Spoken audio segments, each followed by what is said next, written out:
So, you know you're working with experienced presenters when you actually finish ahead of time. We've got a few extra minutes to talk about anything you like from the presentation so far. Can I open it up to the audience to start with? Anything you'd like to address to any of our panel today?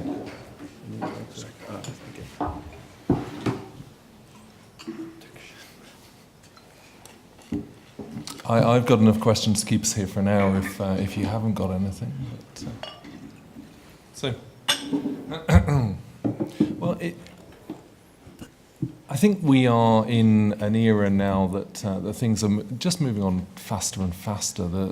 I struggle to keep up. We're in rhinology especially. We've gone through advances in endoscopy and visualization, in imaging, and across the field, and it doesn't seem to be getting any slower. I must admit, Tim's presentation just brought me to the mind that I increasingly need a subspecialist radiologist to guide me in all of my imaging requests, and I need to recognise that actually I don't know half of what they do, and I generally pride myself on my imaging prowess, but it's getting complicated, isn't it?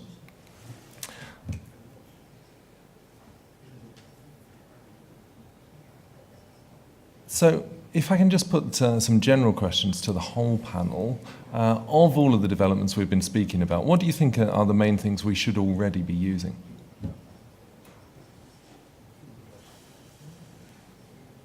Our brain. Sorry?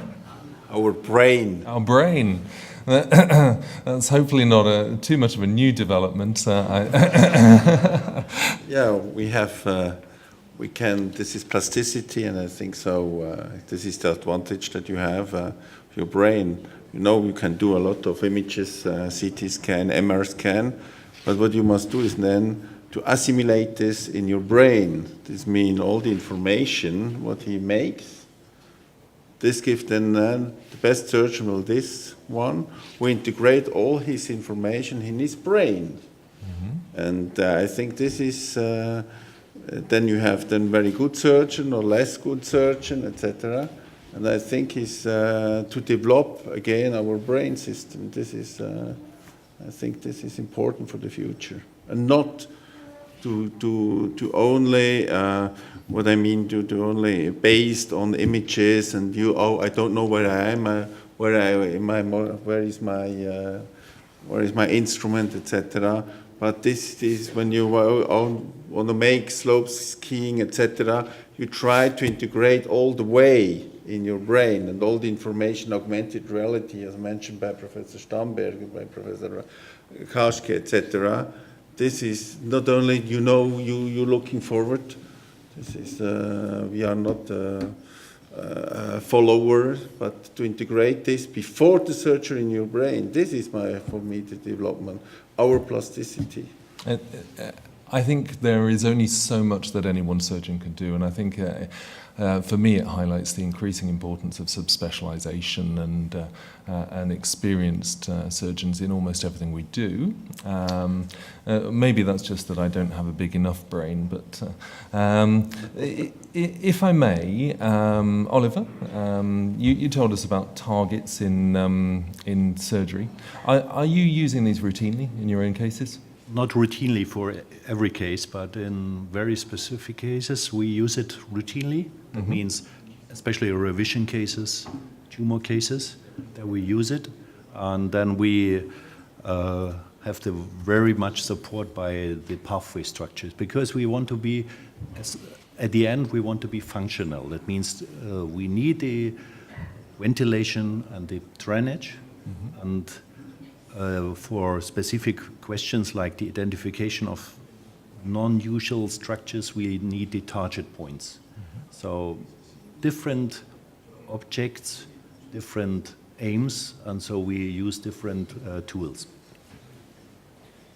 Professor Stamberger, you mentioned in your own title that these are hopefully useful gimmicks. Yeah. Do you think that we should be applying these more routinely? May I go back to answer the first question that you put to all of us? One thing next to the brain we should use is we should never lose contact to our other specialities, because that presentation was marvelous. What will be on the market? For me, it started with FATSAT. I love your term, our own prowess in interpreting CTs and MRI, but that may be good for some time, but it may reach its limits. So keep your ears, eyes, brains open for what's there. It will support your own work. Should we all be using these navigational gimmicks, behind which there's a lot of engineering work of brain? Again, I'm from a generation who worked without any navigation, even without CT for about 10 years, and without navigation for more than 20 years, but was involved in the early ones. Then it was so costly and dear that only the boss or selected few were able to use it. But what we learned, and I think that's a universal experience, if you have a navigational device, use it routinely. Don't limit it to special and especially difficult cases. Only when you use the devices routinely, you will start to understand them best and discover their hiccups, which they may have, because we are responsible to recognize this and correct for it. The machine can't do it. So I have totally changed from no. Registrars should not, they should use it. It can be educational, and they learn when they have to be critical or not. So the long answer for a short question, if you have one of those devices, use it. And if you apply gimmicks like Ariadne's thread somewhere up there, use it, if you have it. Thank you. I routinely use a 3-axis imaging on reconstructions of my own in my theatre in sinonasal CTs. Of course, these facilities are often built into the image guidance, and I think you're saying exactly how I feel, that if you use something routinely, it's a great educational opportunity. Even if it's the simplest of cases, you learn to use the system, you learn the limitations, and you run the registrar without knowing it through the anatomy that they're attempting to learn at the same time. May I add one thing, which is sort of a confession? We shouldn't try to sound too professionally.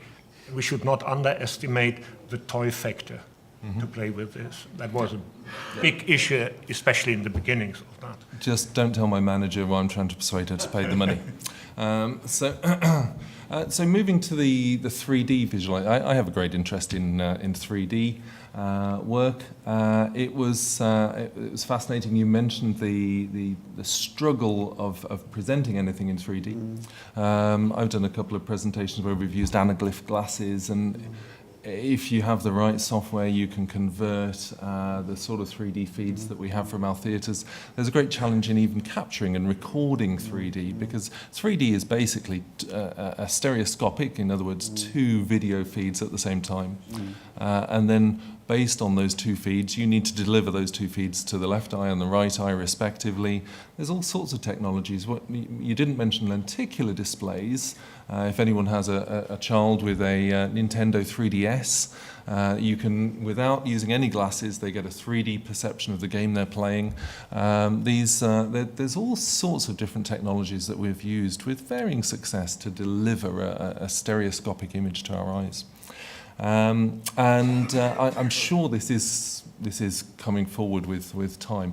I actually think we all go through a learning curve to recognize the 3D anatomy in the 2-dimensional images we've worked with for many years. And I think it's mainly that learning curve that 3D endoscopy offers to negate for future surgeons. But if you've already gone through that learning curve, I wonder if actually it's not so important.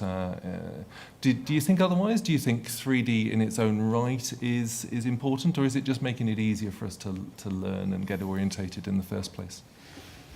Again, I must change my software in my brain.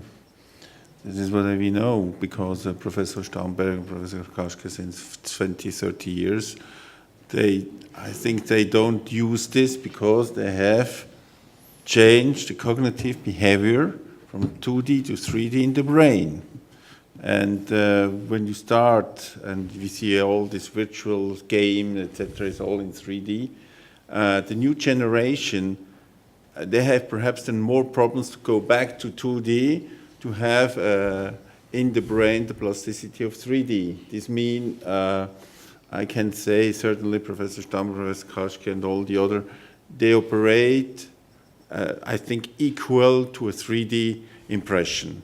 But I think what we need is then 3D with 4K will come, because you see perhaps then more information.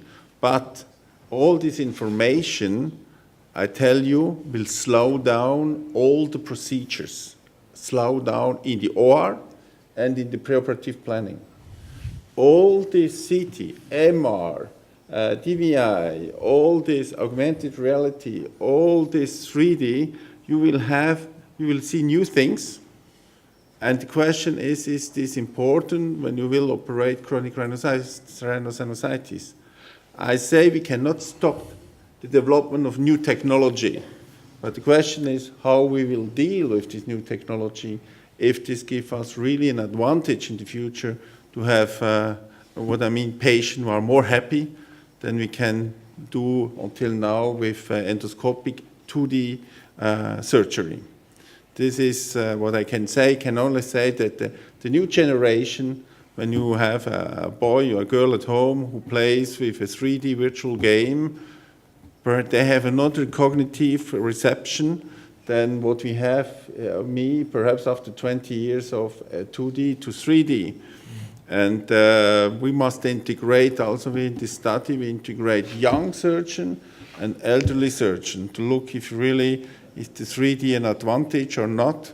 But this was about the same of experience with the navigation system. And then we will see what we do. But because when you see also a new vessel, then you know narrow band imaging, then imaging ICG, etc. What you do during the surgery? Oh, I must stop. I must not stop. This is. I think all these new things will slow down a little bit the operation procedure. I don't think that in the future we will be more quicker than 20 years ago for a normal endoscopic sinus surgery. And especially the preoperative planning. Look about how much time you must invest now. You receive from the neuroradiologist thousands. What he said, we need a new radiologist behind us to explain what's happened. This means time is money. And we will see what happens. I don't speak about skull-based tumors. I speak about normal sinus surgery. Time is money, and we're out of time. I'll just wrap up by saying that I think, due credit to Tim, we haven't discussed an awful lot of the material that he put into his talk because it was just so complicated. But I think it's actually some of the most important stuff that we learnt in this session. And I'd like to thank everybody and call the meeting to an end. Thank you.